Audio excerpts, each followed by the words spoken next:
Hi everyone. நம்ம இன்னைக்கு பார்க்க போற கான்செப்ட் ரொம்ப இம்பார்ட்டன்டான கான்செப்ட். இந்த விஷயங்கள் வந்து கண்டிப்பா நமக்கு தெரிஞ்சே ஆகணும். ஸோ இதை பேஸ் பண்ணி நமக்கு 3 மார்க்ஸ் கேட்கறதுக்கான பாசிபிலிட்டிஸ் அதிகமாக இருக்குது அப்படின்னு சொல்லலாம். 12th ஸ்டாண்டர்ட் ஃபிசிக்ஸில் வேவ் ஆப்டிக்ஸில் அதாவது சாப்டர் 7ல் இந்த டாபிக் இருக்குது. ஸ்ட்ரக்சர் ஆஃப் ஐ அண்ட் ஐயினுடைய டிஃபெக்ட்ஸை பற்றி பாருங்கள். உங்களுக்கு எவ்வளோ கஷ்டப்பட்டு நான் வரைஞ்சிருக்கேன் சரியா? ஸோ அதனால் அதுக்காக வச்சு இந்த வீடியோ நீங்கள் ஃபுல்லாக பாருங்கள், ஓகேவா? ஸோ உங்களுக்காக தான் வரைஞ்சிருக்கேன். ஜஸ்ட் ஃபஸ்ட்டு இந்த ஸ்ட்ரக்சர் ஆஃப் ஐ எல்லாமே நான் எழுதலை, ரொம்ப முக்கியமான பார்ட்ஸை மட்டும்தான் நான் மென்ஷன் பண்ணியிருக்கேன். ஸோ இதுதான் நமக்கு தெரியும் ஸ்ட்ரக்சர் ஆஃப் ஐ. இதில் என்ன இருக்குது அப்படின்றது நம்ம பயாலஜியில் கண்டிப்பாக படிச்சிருப்போம் இல்லையா? ஸோ லோவர் கிளாஸஸ் நம்ம படிச்சிருப்போம் கண்டிப்பாக. சயின்ஸை இதை கிராஸ் பண்ணாமல் வந்திருக்கவே மாட்டோம் இல்லையா? ஸோ ஹியூமன் ஐ இதுதான் அந்த ஸ்ட்ரக்சர். ஸோ இதில் பார்த்தீங்கன்னா குறிப்பாக ஒரு 6 விஷயத்தை மட்டும் நான் மென்ஷன் பண்ணியிருக்கேன். ஸோ அவுட்டர் எட்ஜ், ஸோ இது பார்த்தீங்க அப்படின்னா கார்னியா அப்படின்னு சொல்கிறோம்.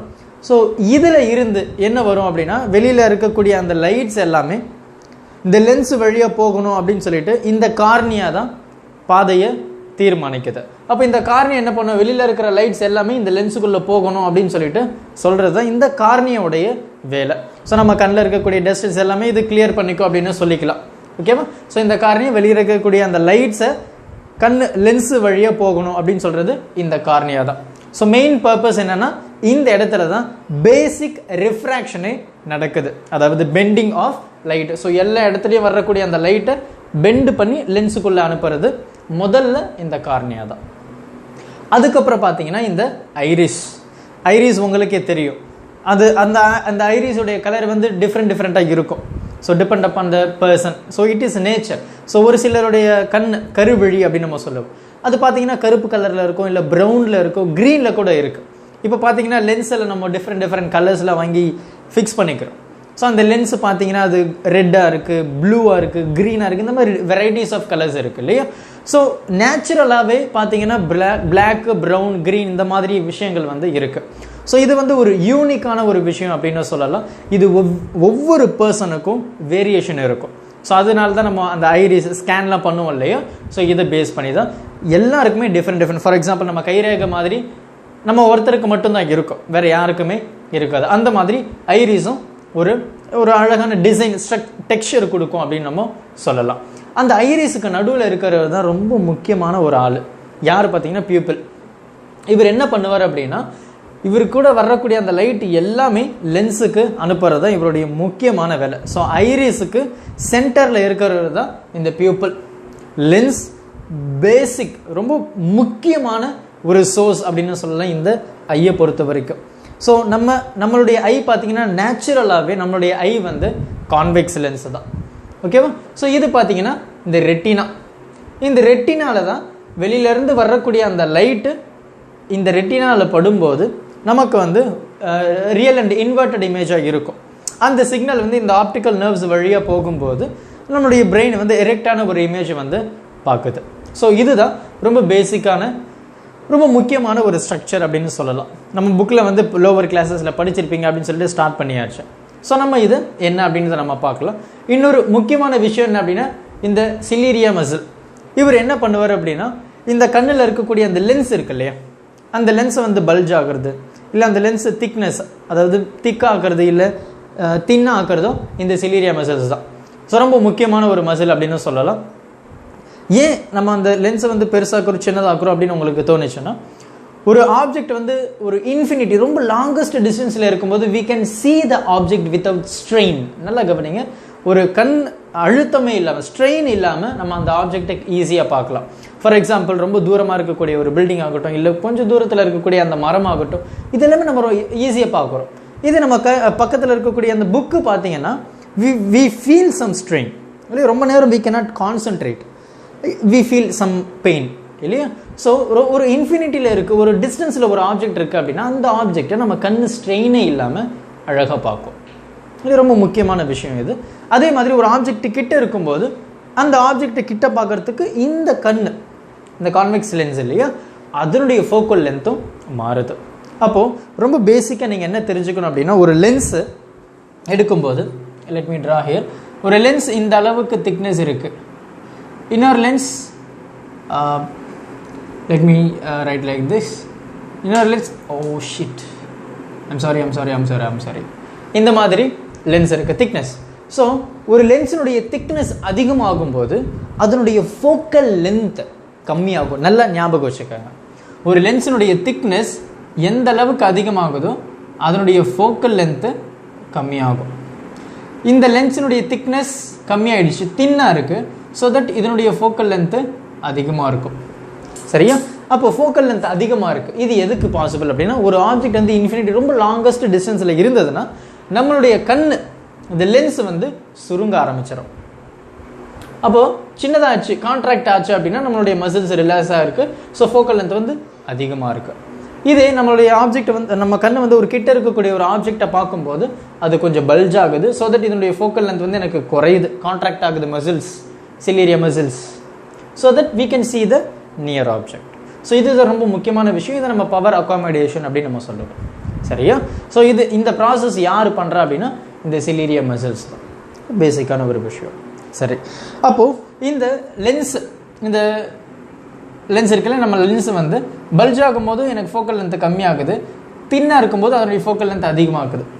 ஸோ இப்போ மேக்ஸிமம் எவ்வளோ இருக்கும், மினிமம் எவ்வளோ இருக்கும் அப்படின்னு நம்ம பார்த்தோம்னா ரொம்ப பேசிக்கான ஒரு விஷயம். இது நமக்கு தெரியணும். நம்ம ஐயனுடைய டயாமீட்டர் பார்த்தீங்கன்னா 2.3 சென்டிமீட்டர். 2.3 சென்டிமீட்டர். சரி, இப்போது நம்மளுடைய மேக்ஸிமம் ஃபோக்கல் லென்த் எப்படி இருக்கும்? நம்ம ஃபோக்கல் லென்த் நம்ம எப்படி ஈஸியாக கண்டுபிடிப்போம் இல்லையா?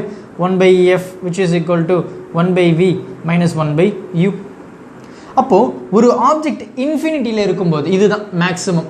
அப்போ இன்ஃபினிட்டி இருக்கும்போது நம்மளுடைய ஐ லென்ஸ் வந்து என்ன இது சுருங்குது. ஸோ மெல்லிஸாக இருக்குது. ஸோ ஃபோக்கல் லென்த் அதிகமாகுது. அப்போது மேக்ஸிமம் ஃபோக்கல் லென்த் எப்போ எனக்கு ஆப்ஜெக்ட் வந்து இன்ஃபினிட்டியில் இருக்கும்போது இல்லையா? எனக்கு இந்த லென்ஸுக்கு லெஃப்ட் ஹேண்ட் சைடில் தான் எல்லாமே நடக்குது. அப்போ இந்த இன்ஃபினிட்டி என்ன ஆகிடுது? Minus. So which mean I am saying that. ஓகேவா? ஸோ நம்ம ஃபர்தராக ஒவ்வொரு டாபிக் போகும்போது ஒவ்வொரு விஷயம் டிஃபெக்ட்ஸ் பார்க்கும்போது நம்ம அதை சொல்லிக்கலாம். ஸோ அப்போ எனக்கு மைனஸ் இன்ஃபினிட்டி. அப்போ வி அப்படின்றது என்ன? நமக்கு எங்கே இமேஜ் ஃபார்ம் ஆகுது? இந்த ரெட்டினால. அப்போ என்னுடைய லென்த் என்ன? 2.3. ஆக்சுவலி நம்ம புக்கில் பார்த்தீங்கன்னா 2.5 அப்படின்னு கொடுத்துருப்பாங்க. ஸோ நம்ம 2.5 எடுத்துப்போம். ஸோ 2.5.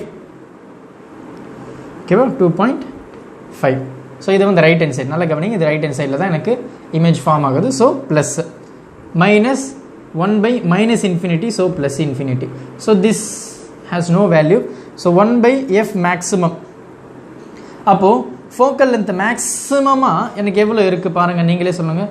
அப்போ 1/f. அப்போ எஃப்னா 2.5 சென்டிமீட்டர். சாரி 2.5 இல்லையா? ஸோ முடிஞ்சது.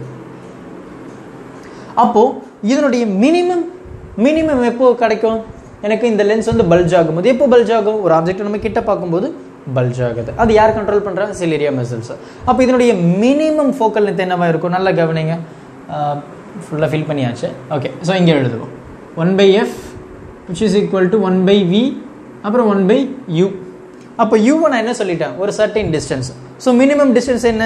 25 சென்டிமீட்டர் தான் நம்மளுடைய மினிமம் டிஸ்டன்ஸ் இல்லையா? மினிமம் டிஸ்டன்ஸ் நம்ம பார்க்க ஸ்ட்ரெயின் இல்லாமல், அதாவது ஸ்ட்ரெயின் இருந்தாலுமே ஆவரேஜாக 25 சென்டிமீட்டர் வரைக்கும் நம்ம பார்க்கலாம். அதை தாண்டி போச்சு அப்படின்னா ரொம்ப கஷ்டப்பட்டு தான் பார்க்க முடியும். ஸோ மினிமம் டிஸ்டன்ஸ் பார்த்தீங்கன்னா 25 சென்டிமீட்டர். ஆப்ஜெக்ட் வந்து நமக்கு லெஃப்ட் ஹேண்ட் சைடில் தான் இருக்குது, லெஃப்ட்டில் இருக்குது. So that minus 25. எனக்கு இங்கே u வருது. ஸோ u வந்து என்ன சொல்லிட்டேன்? மைனஸ் 25. எனக்கு இங்கே ஒரு மைனஸ் இருக்குது. So plus 25. சரியா? v என்ன? நமக்கு இங்கே ரெட்டினால கிடைக்குது. ஸோ அதை வந்து நம்ம 2.5. சரியா? புரிஞ்சதா? ஓகே. ஸோ அப்போ மினிமம் ஃபோக்கல் லென்த். அப்போ தேர்ஃபோர் இதை நம்ம கேல்குலேட் பண்ணால் நம்ம f உடைய minimum value, focal length minimum எவ்வளோ வரும் அப்படின்னா 2.27 அப்படின்னு வரும். சரி, when you calculate it will come. சரியா? அப்போது ஃபோக்கல் லென்த் மினிமம் பார்த்தீங்கன்னா 2.27 சென்டிமீட்டர். இது நமக்கு கண்டிப்பாக தெரியணும். ஓகேவா? ஸோ முடிஞ்சிச்சு. அப்போது இந்த மேக்ஸிமம்க்கும் இந்த மினிமமுக்கும் எவ்வளோ வேரியேஷன்ஸ் இருக்குது அப்படின்னா 0.23 தான் வேரியேஷனு. ஆமாம். ஸோ மேக்ஸிமம் ஃபோக்கல் லென்த்துக்கும் மினிமம் ஃபோக்கல் லென்த்துக்கும் இருக்கக்கூடிய டிஃப்ரென்ஸ் பார்த்தீங்கன்னா 0.23 தான். இவ்வளோ தான் வேரியேஷனே ஆகுது. ஸோ அந்த வேரியேஷனில் நமக்கு அந்த மாதிரியான இமேஜஸ் இல்லை. இன்ஃபினிட்டியில் எப்படி இருக்குது, கிட்ட இருக்கும்போது எனக்கு எப்படி இருக்குது.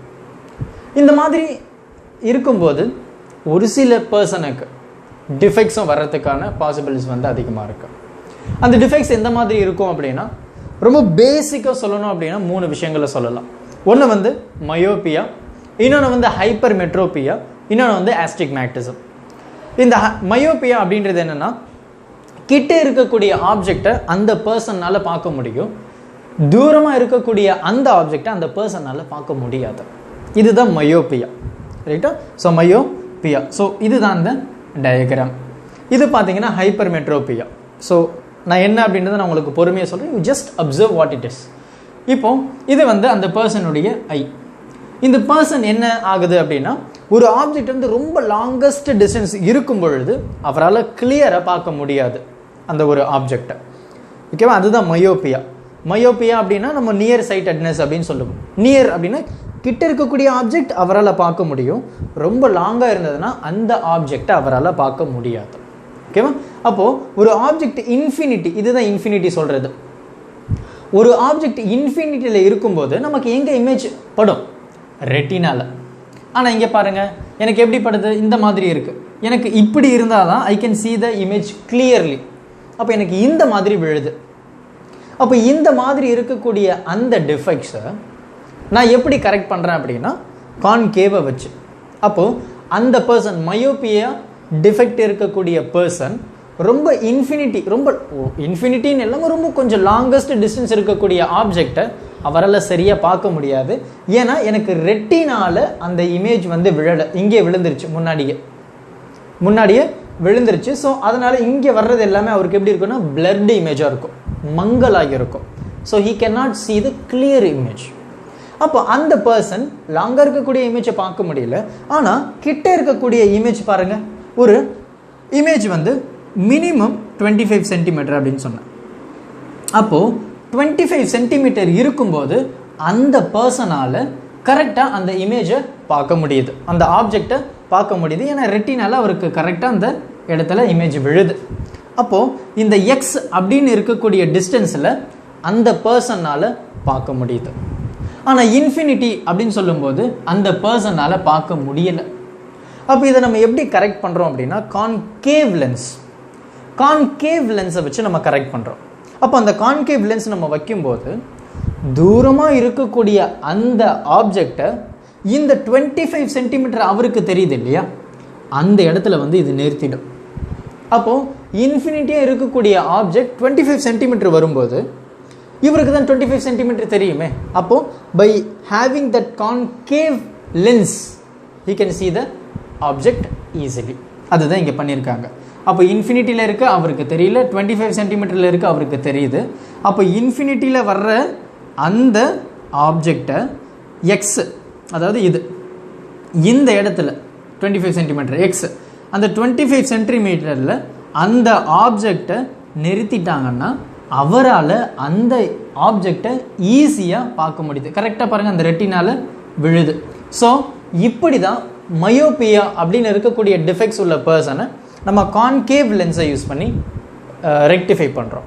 அப்போ இவருடைய ஃபோக்கல் லென்த் எப்படி இருக்கும் அப்படின்னு நம்ம பார்த்தோன்னா ரொம்ப சிம்பிள். என்ன சொல்லலாம்? Duster 1 minute. ஓகே, ஸோ இதை அழிச்சிருவோமா? கொஞ்சம் கஷ்டப்பட்டு வரைஞ்சேன்னா அதனால தான்.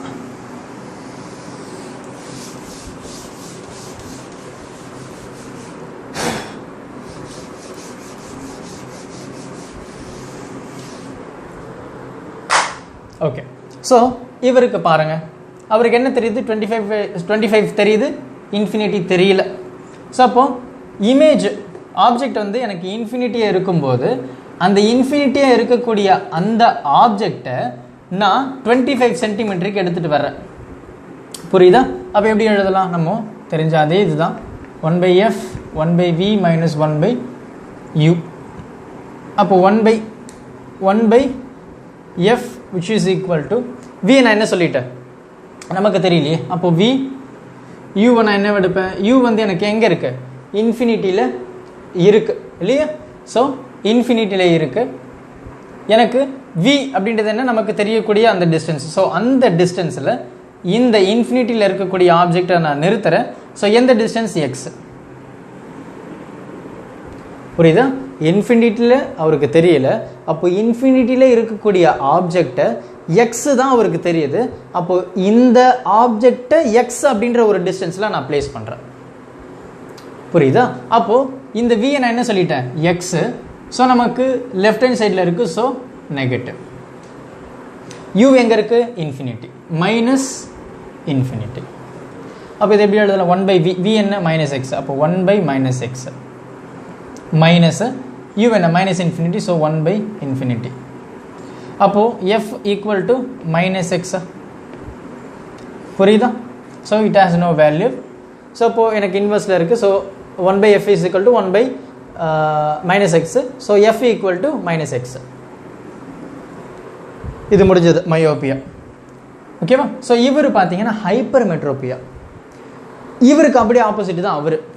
ஸோ இந்த பர்சன் டிஃபெக்ட்ஸ் என்னன்னா, மோஸ்ட் ப்ராபப்ளி கொஞ்சம் ஏஜ் ஆகிடுச்சுன்னா இந்த ப்ராப்ளம் வர்றதுக்கான பாசிபிள் இருக்குது. என்ன ப்ராப்ளம், ஹைப்பர் மெட்ரோபியா. ஹைப்பர் மெட்ரோபியா அப்படின்னா என்ன அப்படின்னா, அந்த பர்சனால் தூரமாக இருக்கக்கூடிய இமேஜ் ரொம்ப துல்லியமாக பார்க்க முடியும், கிளியராக பார்க்க முடியும். துல்லியமான்றதை விட கிளியராக பார்க்க முடியும். ஆனால் அந்த ஆப்ஜெக்ட் வந்து கிட்ட இருந்தது அப்படின்னா அவரால் சரியாக பார்க்க முடியாது. அப்போது என்ன பண்ணலாம் அப்படின்னா, by using convex lens we can correct this. பாருங்கள், கிட்ட இருக்குது, சரியா? கிட்ட இருக்குது, எவ்வளோ, 25 சென்டிமீட்டர். அப்போது அந்த ஆப்ஜெக்டை நான் 25 சென்டிமீட்டரில் வைக்கும்போது அவரால் சரியாக பார்க்க முடியல. ஏன் அப்படின்னா, இந்த ரெட்டினாவையும் தாண்டி தான் எனக்கு அந்த இமேஜ் விழுது. அப்போ அவரால் பார்க்க முடியல. இதில் பாருங்கள், அந்த ரெட்டினாக்கு முன்னாடி வருது, அவரால் பார்க்க முடியல. ரெட்டினாக்கு பின்னாடி போகுது, அவரால் பார்க்க முடியல. அப்போது இந்த ஹைப்பர் மெட்ரோபியாவில் ஒரு பர்சன் 25 சென்டிமீட்டர் நார்மல் விஷன், அதுதான். அந்த 25 சென்டிமீட்டரில் அவரால் பார்க்க முடியல. அப்போது என்ன பண்ணுறேன், அவருக்கு என்ன பார்க்க முடியுது அப்படின்னு நம்ம பார்த்தோன்னா இன்ஃபினிட்டி. அப்போது அதே ஆப்ஜெக்டை ஒரு சர்டைன் டிஸ்டன்ஸ் தூரமாக வச்சுருந்தேன் அப்படின்னா அவர் ஈஸியாக பார்க்குறாரு. அந்த டிஸ்டன்ஸை நான் என்ன சொல்கிறேன், ஒய்ன்னு சொல்கிறேன். நல்லா, இதுக்கு அப்படியே ஆப்போசிட். லாங்கு தெரியல, கிட்ட தெரியுது. லாங்கு தெரியல, சாரி, கிட்ட தெரியல, லாங்கு தெரியுது. அப்போ என்ன பண்ணலாம் அப்படின்னா, இந்த கிட்ட இருக்கக்கூடிய ஆப்ஜெக்ட் அவருக்கு தெரியல, லாங்காக இருக்கக்கூடிய ஆப்ஜெக்ட் தெரியுது. அப்போ கிட்ட இருக்கக்கூடிய ஆப்ஜெக்டை நான் லாங்காக வச்சுட்டேன்னா அவரால் பார்க்க முடியுது. அதை நான் எப்படி பண்ணுறேன் அப்படின்னா, இந்த கான்வெக்ஸ் லென்ஸ். அப்போ இதுதான் அந்த லாங்கஸ்ட் டிஸ்டன்ஸ், இதுதான் அந்த 25 சென்டிமீட்டர். இந்த டிஸ்டன்ஸ் லாங்கஸ்ட் இல்லையா, அதுதான் ஒய், அவருக்கு தெரியுது. அப்போ என்ன பண்ணலாம், அப்போ இவருடைய ஃபோக்கல் லென்த் எப்படி இருக்கும் அப்படின்றத நம்ம பார்க்கலாம். So F equal to 1/v minus 1/u. அப்போ v என்னவா இருக்கும், u என்னவா இருக்கும், நீங்களே சொல்லுங்கள். இங்கே u பார்த்தீங்கன்னா நமக்கு இன்ஃபினிட்டியில் இருக்குது, இங்கே u பார்த்தீங்கன்னா நமக்கு 25 சென்டிமீட்டர். எந்த பக்கம், மைனஸ், புரியுதா? v பாருங்க நமக்கு y, ஓகேவா? v வந்து எனக்கு yயில் இருக்குது. இங்கே பார்த்தீங்கன்னா -x, இங்கே வந்து எனக்கு y, எனக்கு எந்த பக்கம் இருக்குது, left hand side, so -y.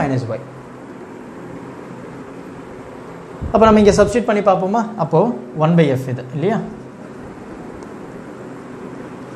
1/f which is equal to 1/v.